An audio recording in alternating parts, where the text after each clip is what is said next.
The Lord be with you. and with your spirit. A reading from the Holy Gospel according to Mark. Glory to you, O Lord.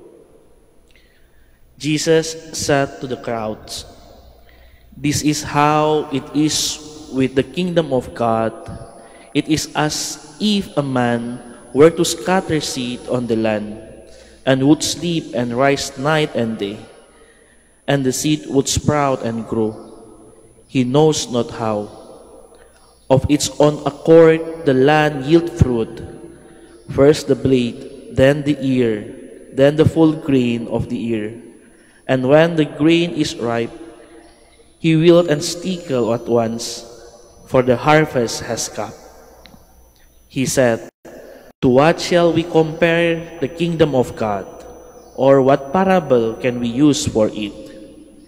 It is like a mustard seed, that when it is sown in the ground, is the smallest of all the seed on the earth. But once it's sown, it springs up and becomes the largest of plants, and put forth large branches, so that the bird of the sky can dwell in the shade." With many such parables, he spoke the word to them as they were able to understand it. Without parable, he did not speak to them, but to his own disciples he explained everything in private. Brothers and sisters, the Gospel of the Lord. Praise to you, Lord Jesus Christ. Please be seated. Good morning and welcome to the Minor Basilica, Our Lady of Rosary of Manaoag. Mga kapatid, simula ng Monday hanggang ngayon, the Gospel always told us about the parable. Jesus taught the disciples and the people about the parable. Ano yung parable? Parables is like a short story. Parang storytelling lang si Jesus. Jesus used some image to explain his teaching. And today we hear the two parables in the Gospel. But today parables is about a seed. Bakit seed? Bakit binhi? Bakit hindi yung iba? And binhi, ginamit ni Jesus as the parable of the kingdom of God. I invite you to look deeper in the second part of the parable. The kingdom of God, like the seed of like the mustard seed. Something yung pinakamaliit ng binhi sa mundo. Minsan hindi na nakita yung binhi yan. Pero kung tinanim natin, maging malaking puno. For me, in my reflection, the plant need to grow, also need a process. Hindi madali nung alaga isang plant. Hindi madali ng growing isang plant. It takes time. But you need also have a virtue of patience. Into the gospel, Jesus invite us. Every one of us have that binhi. Meron tayo ng plan. Meron na yung seed in our life. We need to grow it.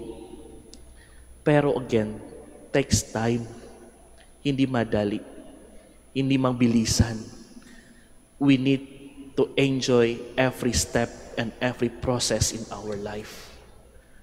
Kung yung mundo natin, everything instant, everything gusto niya bilisan natin. Punta sa Manaoag, may expressway. Kung gutom, punta ka na sa fast food. Pero yung buhay ng pananampalataya natin, hindi ganyan. May up and downs, meron ng process, meron ng experience. Masaya, malungkot. Pero we need to experience every step, every experience to understand how God loves us and how God accompanying us in every process. Yung binhi yan, yung hininakita sa buhay natin, kung dahan-dahan na bigay natin ng halaga, it become grow. Sometime in our life, gusto natin yung, Lord, bilisan nyo na, sagot yung prayer namin. Hindi ganyan. Hindi ganyan yan. Pero dahan-dahan, God will give us what we need what we need, what we want in our life. Today also we celebrate the feast, the memorial of Saint John de Bosco. In his life, we can say he have a compassion and concern to the young one. As a young priest, he saw how the young people no one to take good care.